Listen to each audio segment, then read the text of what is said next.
우리 하나님은 언제든지 우리와 함께 하십니다. 특별히 고난과 환난 때 더 특별히 도우시고 함께 하십니다. 그렇기 때문에 하나님이시죠.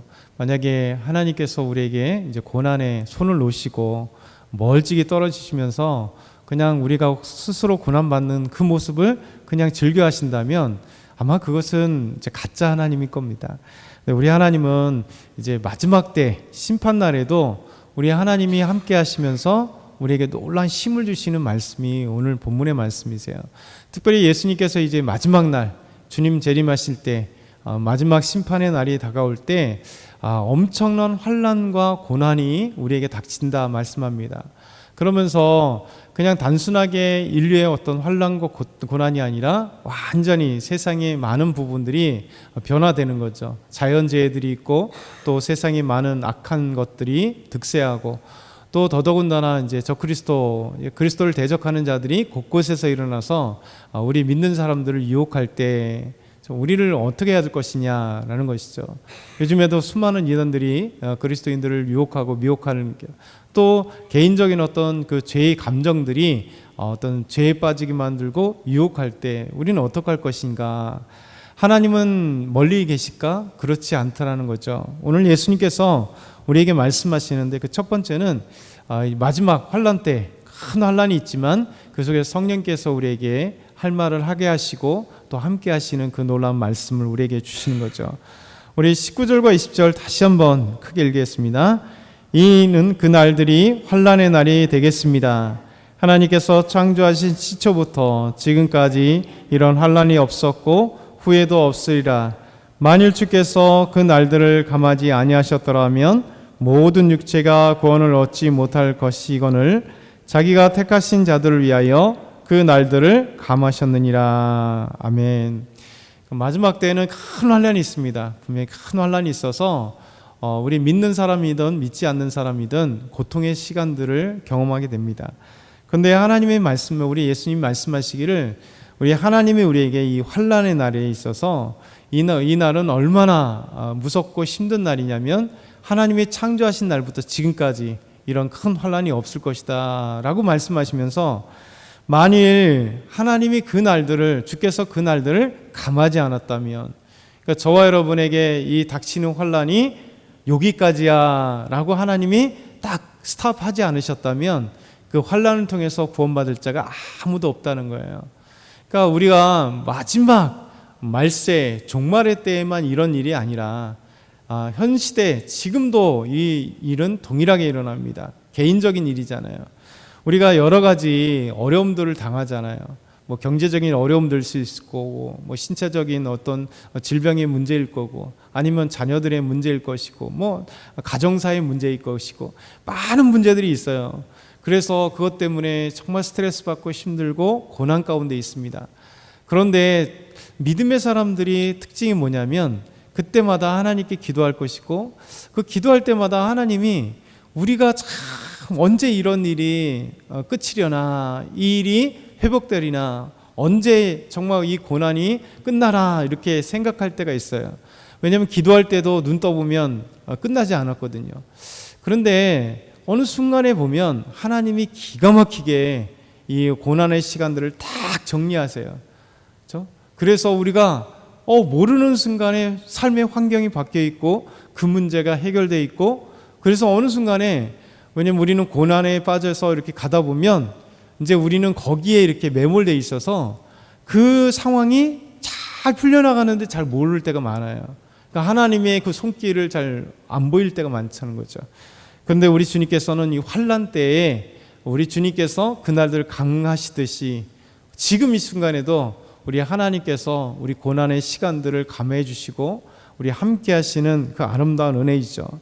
그래서 모든 육체가 구원을 얻게 하시는, 더더군다나 택하신 자들에게 위해서 그 날들을 감하시리라.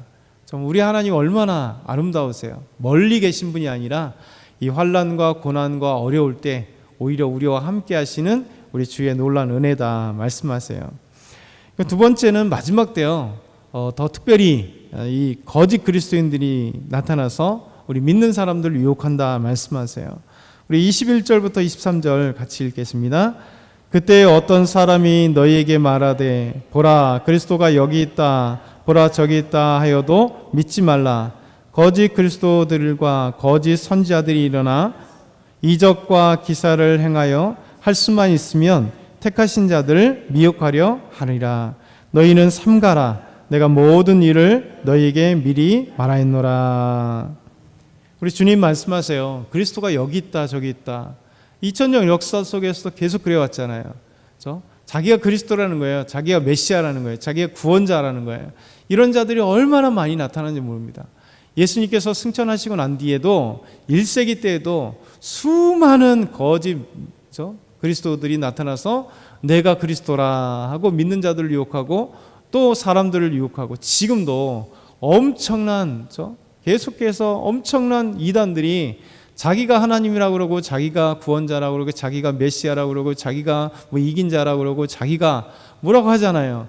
예수님의 자리를 다 자기가 차지해서 그 자리에서 영광을 누리고 그 자리에서 수많은 사람들을 미혹하여서 그렇게 있는 모습들을 우리가 보게 됩니다.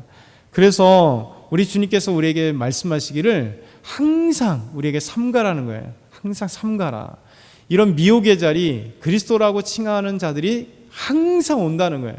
이 자들이 거짓 그리스도이들을, 이 표현이 복수형이잖아요. 거짓 그리스도들. 얼마나 거짓 그리스도들이 여기저기 많이 나타나냐면 이 사람들 또 선지자들, 그러니까 진리가 아닌 거짓 진리, 거짓말을 하는데도 불구하고 사람들은 빠져들어가잖아요. 근데 거짓말에도 빠져들어가는데 더더군다나 보면 이적과 기사가 나타나요. 그렇죠? 이 이단들을 보게 되면 병고침을 한다는 얘기도 막 나오고요. 그렇죠? 사람이 뭔가 행한다는 거예요. 사람들이 그러니까 빠져들어가죠. 사단은요, 사단도 엄청난 능력이 있어요. 성경을 보세요. 예수님 당시에 신약 성경 사복음서에 봐도 이 귀신들이 사람을 고통스럽게 넘어지게 만들고요. 그렇죠? 바울이 복음을 증거할 때 빌립보에서는요, 귀신 들린 여종이 막 점을 통해서 막 사람들의 그 점쳐서 미래를 맞춰주는 것 같이 막 뭐하고요. 지금도 얼마나 TV에서 보면 점쟁이들이 얼마나 많이 나와요. 무당들이 얼마나 많이 나와요. 그래서 사람들이 드라마든 뭐든 보면 다 지금 무속의 세계 속에서 빠져 있는 것 같아요. 이 사람들이 뭐예요? 다 무속에 가고 점을 보는 게 뭐예요? 이게 사단이 역사하는 거잖아요. 귀신이 미래를 알려주는 것 같고 미신 뭐 이렇게 점을 봐주잖아요.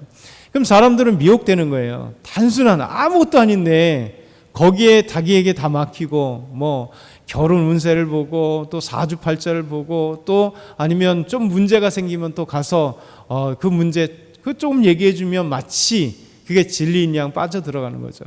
여러분 마치 성경만 전한다고 해서 거짓 그리스도가 아닙니다. 그렇죠? 우리 믿는 자들을 유혹하는 하나님을 유혹하는 수많은 이 미혹자들이 있다는 거예요. 그럴 때 우리가 생각해 볼 때 이 거짓말을 하는 것도 우리가 삼가서 우리가 분별해야 되고 그리고 이 거짓 이단이나 거짓 미혹자들이 거기서 기적과 이사가 나타나도요 엄청난 기적이 나타나도 그것 때문에 흔들리지 말라는 거예요. 그래서 믿음의 사람도요 말씀이 중요한 거예요. 말씀이. 그러니까 말씀과 플러스 행함 기적은 당연히 나타나죠. 하나님께서 우리의 삶 가운데 기도할 때 응답해 주시고 때로는 치료해 주시고 우리 상상할 수 없는 하나님의 기적들이 얼마나 많이 지금도 일어나요. 그런데 이 기적, 경험 이런 것만을 바라보면 쫓는 사람은요 다 변질된 신앙이 돼요. 우리 주님은 이것은 플러스로 나타나는 것이 여기에 중심이 되는 게 아니죠. 우리가 진리의 말씀이 먼저 돼야 돼요. 그러니까 진리의 말씀과 함께 따라오는 것이 당연히 기적과 이적인데 이 자들은 거짓말에 기적과 이적을 통해서 진리에서 떠나게 만들고 거짓말로 사람들을 유혹해서 결국 멸망의 길로 가게 만드는 이런 일들이 엄청나게 나타난다. 마지막으로 세 번째는요. 우리 마지막 때 우리 주님께서 이 땅에 재림하실 때 구름 가운데 큰 권능과 영광으로 오신다 말씀하세요. 26절과 27절을 보면 그때 인자가 우리 예수님이 본인을 메시아로 할 때 인자로 표현한다 그랬잖아요. 인자가 구름을 타고 큰 권능과 영광으로 오는 것을 사람들이 보리라. 또 그때 그가 천사를 보내어 자기가 택하신 자들을 땅 끝으로부터 하늘 끝까지 사방에서 모으리라. 얼마나 멋있어요. 주님 구름 가운데 영광 가운데 그 권능으로 오시는데 그냥 짜자잔 오시는 걸 끝나는 거 아니라는 거죠. 왜 오실까요? 우리 믿는 사람들을 맞이하시려고. 주님께서 우리를 맞기 위해서 구름 사이에 그 구름 가운데 영광 가운데 큰 권능 가운데 오시면서 천사가 믿는 사람들 전 사방에서 다 모아서 주님의 그 영광의 자리를 함께 빛낼 수 있도록 이거 얼마나 아름다운 영광이에요. 그렇죠? 오늘 대통령이 새로 이제 임명식이라 해서 많은 사람들이 참여할 거잖아요. 그럼 분명히 초대된 사람들은 어느 대통령이 됐던 그때 얼마나 다 가고 싶어 해요. 근데 모두 다 참여하는 건 아니잖아요. 그렇죠?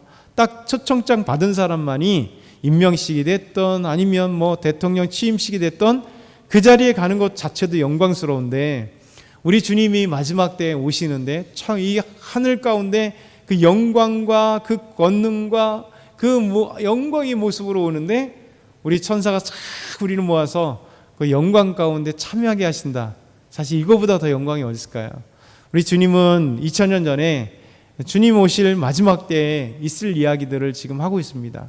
근데 무서움의 날이 아니라 심판의 날이 아니라 어제도 말씀드린 것처럼 우리 그리스도인들에게는 이 주님이 오신 날은 소망의 날이에요.